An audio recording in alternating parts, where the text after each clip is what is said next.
Estimados televidentes, tengan ustedes muy buenas noches y bienvenidos a esta nueva edición del programa televisivo de cursos a cargo del Centro de Estudios Superiores Universitarios CESU de la Universidad Mayor de San Simón. En esta oportunidad nos acompaña Claudia Lorena Calcina Valenzuela. Ella es pedagoga de formación y tiene una maestría en Género, Identidad y Ciudadanía. Claudia, muchísimas gracias por estar en el programa. Muy buenas noches. Buenas noches, Silvano, y gracias a ti por esta invitación. Con Claudia vamos a conversar alrededor de la Ley 348, una ley muy importante. Se trata de la ley integral para garantizar a las mujeres una vida libre de violencia. Esta ley ha sido promulgada el 9 de marzo del año 2013. Eso quiere decir que tenemos 6 años de vida para esta ley. Pero para empezar, Claudia, ¿de qué trata la ley y cuál es su alcance? Bueno, Silvano, primero agradecerte por abordar esta temática porque es muy urgente. Siempre es importante hablar sobre las normativas que tenemos vigentes y más aún de una temática tan sensible como es la violencia hacia las mujeres.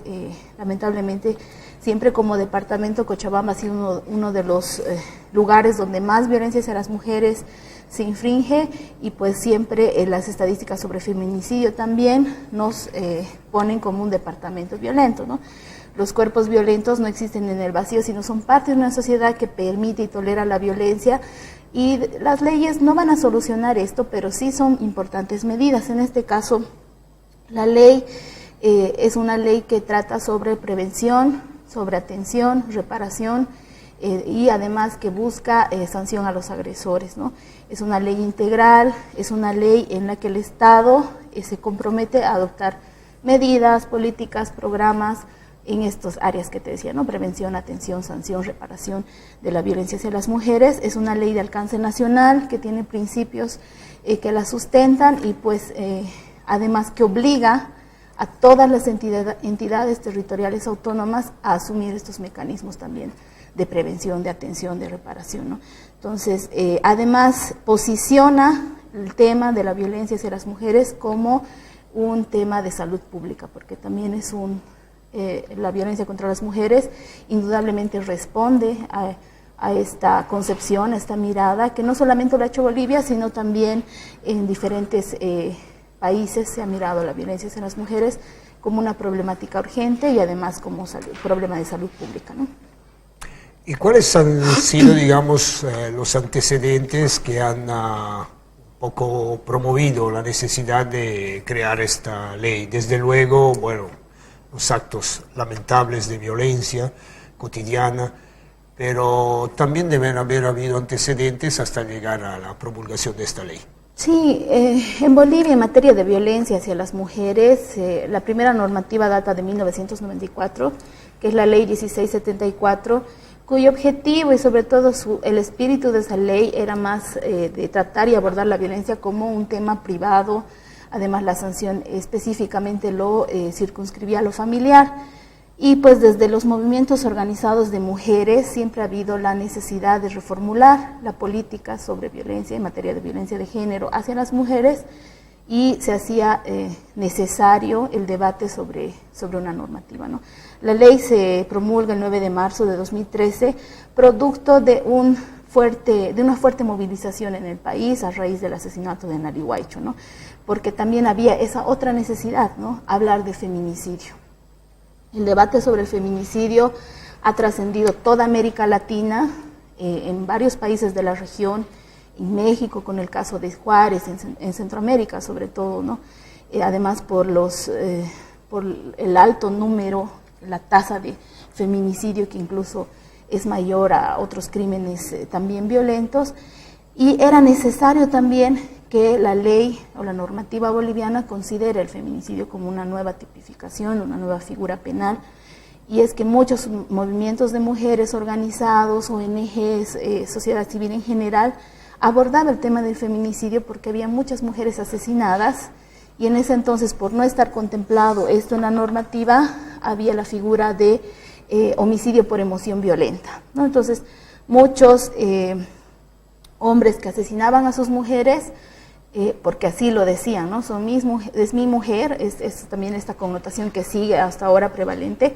Entonces se acogían apenas de 2 a 4 años y pues muchas en el marco de nuestro código y en nuestro procedimiento penal pues quedaban libres, ¿no? Si es que se sometían a la suspensión condicional de la pena, por ejemplo, ¿no? Entonces, estos homicidios por emoción violenta estaban ocultando esta dramática realidad que eran los feminicidios. Entonces, por eso también era urgente la ley, y es todo ese contexto en el que además se dice la violencia no solo es familiar, no solo es doméstica, hay violencia en los centros educativos, hay violencia en el trabajo, hay violencia en los centros de salud, o sea, hay diferentes contextos en los que se suscita la violencia, no es un tema privado, es un tema público. Y precisamente también la ley, por eso es que reconoce más tipos de violencia a raíz de toda esa discusión y de esos antecedentes, ¿no? Entonces, ya desde el 94, cuando se empieza a hablar de la violencia hacia las mujeres, pues había todas esas observancias que necesitaban modificarse. Una de las críticas, sobre todo del movimiento de mujeres organizado, es que se ha acelerado la promulgación de la ley a raíz del asesinato de Nali Huaycho, ¿no? Un asesinato con un cariz muy particular y que hasta el momento de hoy muchos y muchas lo califican de impune, por ejemplo. Entonces, ese es un poco el contexto en el que surge esta normativa. Pese a la ley. Sí. Sigue, digamos así, juzgado ese asesinato como impune por algunos, por sí, muchos. Es interesante hablar de feminicidio por eso, porque este considerado crimen pasional por emoción violenta sí contemplaba el hecho de que muchos hombres se justifiquen por los celos, se justifiquen por la infidelidad, porque las mujeres asesinadas eran malas mujeres, malas madres. Ese discurso todavía es utilizado por muchos de los perpetradores de los feminicidios, ¿no? Simplemente que ahora, al estar tipificado, al estar dentro, haberse modificado el Código Penal, estar en la Ley 348, adquiere una pena máxima de 30 años sin derecho a indulto, ¿no? Todavía en muchos feminicidios, a pesar de la flagrancia de los hechos, el proceso penal se alarga, ¿no? Indudablemente ese es un tema del que podríamos tener un programa específico, porque hay muchas implicancias para las familias que siguen el proceso penal de las mujeres asesinadas, en términos económicos, en términos emocionales, en términos sociales, porque indudablemente hay una revictimización y eso tiene que ver con muchos de los problemas estructurales de la justicia y de todas las instancias que están involucradas precisamente en prevenir, en atender, en sancionar esta violencia, ¿no? Y menos reparación. O sea, la reparación es algo en lo que todavía no hemos avanzado absolutamente nada, ¿no? ¿Y a quiénes involucra esta ley y por qué se pretende que sea integral? Ya, el espíritu de la ley, y en su nombre lo indica, que a veces parece muy poético, ¿no? Es la ley integral para garantizar a las mujeres una vida libre de violencia, precisamente es porque parte de la premisa de que la violencia debe ser discutida, prevenida desde diferentes instancias, ¿no? También llama a la sociedad civil para que puedan exigir y tener mecanismos de exigibilidad de que la ley se cumpla, por ejemplo, ¿no? Y es una ley además caracterizada por ser intersectorial. Esto quiere decir que involucra varios sectores, por ejemplo, el Ministerio de Salud, el Ministerio de Trabajo, el Ministerio de Educación, el Ministerio de Justicia, que en realidad es el ente rector que vela por que se cumpla todo el plan o todos los mecanismos de prevención y atención que se realicen, ¿no? El ente rector que debería garantizar el cumplimiento de la Ley 348 es el Ministerio de Justicia. Pero en esta intersectorialidad, como te decía, está el Ministerio de Trabajo, de Salud, también está el Ministerio de Comunicación, y cada uno de ellos con mandatos específicos, ¿no? Para un cumplimiento también obligatorio, y ahí también es la tarea pendiente, ¿no? Y desde luego que también involucra a la universidad, ¿no? Y de hecho que ese es también un desafío y una tarea pendiente de la universidad, puesto que en las universidades públicas y privadas debería existir una unidad llámese oficina de género, llámese unidad de atención de violencia, ¿no? Como un servicio de atención especial hacia las mujeres que sufren situaciones de violencia, que también estamos hablando de situaciones de violencia que se viven dentro de la universidad. Entonces, urge por eso que también se hagan protocolos específicos para la atención, detección de estos casos, y este llamado que tiene la ley de que se trabaje desde la integralidad, ¿no? Porque también hay otros principios muy importantes de la ley que necesitan ser cumplidos, como la informalidad, la gratuidad. Entonces también esta integralidad de que todas las instancias involucradas puedan trabajar en prevenir la violencia, porque es como que una tarea de toda la sociedad en su conjunto, ¿no? Y Claudia, en síntesis, ¿cuáles son los aspectos positivos y cuáles los negativos que has podido más o menos identificar al leer y al estudiar esta ley? Sí, esa es una pregunta fundamental y también que he podido, el balance que te voy a hacer ahora es también en función a la práctica, ¿no? He estado vinculada a los servicios legales integrales municipales, que es una instancia municipal de atención de las violencias, también de prevención, y pues el ver el ejercicio de la ley en la práctica también me permite ahondar en estos aspectos positivos y negativos, ¿no? Como ya te decía, el hecho de que esté tipificado el feminicidio es un punto positivo de la ley. De hecho, me parece fundamental, importante,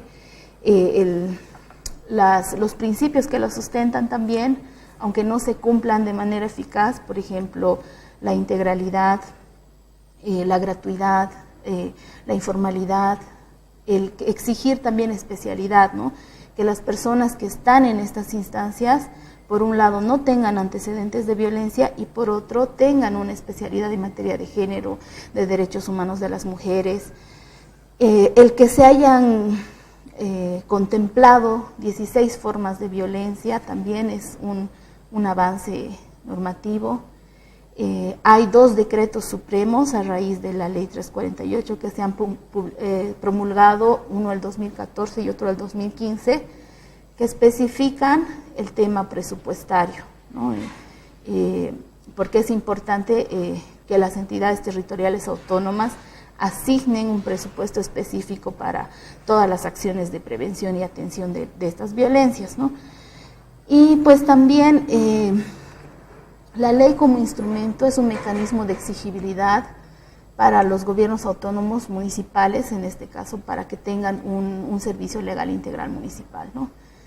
La ley prevé instancias de recepción de las denuncias, que son el Ministerio Público y la FELCB, la Fuerza Especial de Lucha contra la Violencia, pero también prevé instancias que promueven la denuncia. Y en este caso tenemos los servicios legales integrales municipales, que dependen de los municipios, las defensorías de la niñez y adolescencia, que también dependen de los municipios, y tenemos otras instancias que requieren un fortalecimiento porque no están funcionando correctamente, porque no tienen personal suficiente, que es el SICPLU y el CEPDAVI, ¿no? El CEPDAVI, que es el Servicio Plurinacional de Defensa a la Víctima, que es para personas de escasos recursos, y el SICPLU, que son los Servicios Integrales de Justicia Plurinacional, cuyo énfasis es en poblaciones consideradas vulnerables, en este caso mujeres, personas de la tercera edad, ¿no? Adultas mayores. Entonces, es importante que estas instancias garanticen recursos, infraestructura, y eso la ley lo pone como un mandato obligatorio. Entonces, para muchas instancias de la sociedad civil, el tener estos mandatos y principios en la ley permite esa exigibilidad, ¿no? Permite interpelar a las entidades territoriales autónomas que garanticen estos recursos específicos, ¿no? Ahora, en cuanto a lo negativo, pues todavía se permite la conciliación. Esto está en el artículo 46 de la ley, y lamentablemente, como te decía, no se cumple el principio de celeridad, y un proceso penal, porque estamos hablando en materia penal en este tema de violencia, ese es el cambio con la ley 348 también, dura aproximadamente 6 meses, ¿no? Solamente la etapa preparatoria, que es lo que dura cualquier otro proceso, ¿no? Entonces no hay esta celeridad, y por lo tanto muchas mujeres, además en situación de dependencia psicológica, económica, y con muchas otras problemáticas, en muchos casos se ven obligadas a conciliar, porque la ley prevé la conciliación por única vez y siempre y cuando sea promovida por la víctima, y pues los abogados de la parte acusada, de los presuntos agresores, en este caso porque todavía no han sido sentenciados, pues negocian esto con las mujeres en situación de violencia y la conciliación se constituye, incluso yo pienso en muchos casos, en una de las principales causas del feminicidio, ¿no? Porque en la mayoría de los feminicidios ha habido antecedentes previos de violencia, incluso antecedentes de violencia denunciada, ¿no?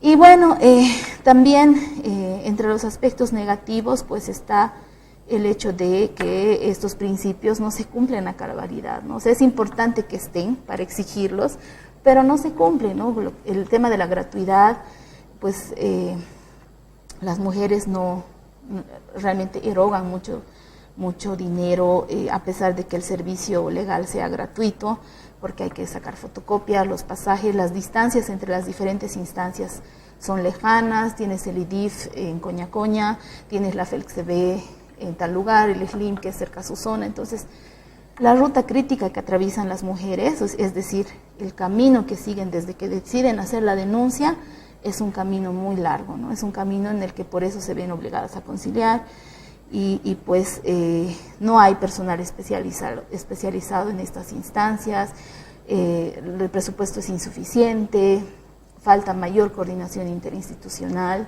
para no duplicar esfuerzos y para realmente trabajar coherentemente, ¿no? Por eso es que también hacen falta protocolos especializados. Hay protocolos del Ministerio Público, pero cada instancia, en este caso, por ejemplo, el municipio de Cochabamba, con todas las instancias que tiene de recepción y de promoción de la denuncia, tendría que tener un protocolo especializado, por ejemplo, ¿no? Que incluya todas las instancias, si hay casas de acogida, refugios temporales. Entonces, realmente son muchos los retos pendientes, ¿no? Y sobre todo también porque falta institucionalidad. Te decía, el ente rector es el Ministerio de Justicia, que está a cargo del CIPACE, que es el Sistema Integral Plurinacional de Prevención, Atención, Sanción y Erradicación de las Violencias. Y esta instancia ni siquiera está institucionalizada, no cuenta con un presupuesto propio. Ha funcionado a partir de fondos de la cooperación internacional. Se ha exigido que los funcionarios tengan un certificado que diga que no tienen antecedentes de violencia. Sin embargo, este certificado no muestra la magnitud de las violencias, porque solamente una persona va a tener un certificado con antecedentes de violencia cuando la sentencia haya sido ejecutoriada o cuando haya sido declarado en rebeldía. Y para llegar a ese proceso, pues, el largo camino que enfrentan las mujeres, pues no, y en muchos casos no se llega a sentenciar. Entonces, sí hay muchos aspectos negativos, pero de todos modos yo siempre resalto lo positivo, como que hay mecanismos para que podamos exigir este cumplimiento, ¿no? Y exigir todo aquello que la ley establece y estipula, ¿no? Justamente ya un poco te has anticipado, pero sería interesante ver a partir de lo que se tiene, poco, mucho, ¿cuáles son los desafíos pendientes? Bueno, pues hay muchos desafíos pendientes, por ejemplo, en materia de prevención, porque ahora he hecho un énfasis más en la atención, ¿verdad? Pero yo creo que en materia de prevención, por ejemplo, el Ministerio de Comunicación, que lo estipula el Decreto Supremo de la Ley 348, debería establecer un plan de comunicación para poder trabajar en esta temática, ¿no?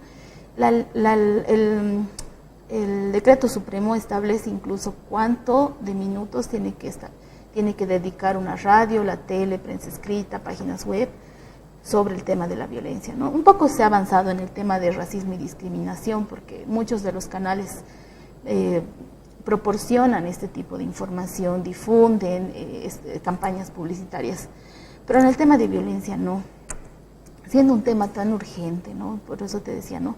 En el tema de feminicidios no hay una cifra negra, porque todo lo que podemos ver en prensa de cuántas mujeres, niñas son asesinadas, pues dimensionan la magnitud de este problema, pero aún así hace falta esta política integral. Las universidades, yo creo que tengo mucha esperanza, por ejemplo, de que la Universidad Mayor de San Simón sea una de las primeras en tener esta oficina y trabajar, ¿no?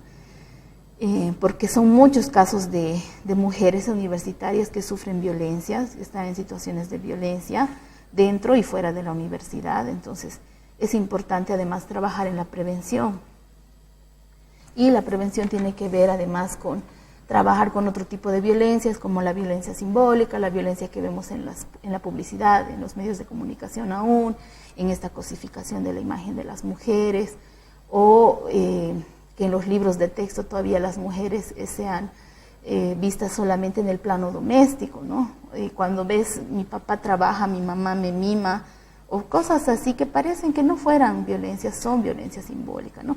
Y desde luego los mensajes, los chistes, incluso yo muchas veces cuestiono esta figura del pocholo, por ejemplo, ¿no? Y porque a veces a nombre del chiste se van perpetuando estas violencias, y a veces es más difícil para nosotros mismos como sociedad cuestionar este tipo de violencias, ¿no? Porque lo vamos naturalizando. Entonces es importante eso, ¿no?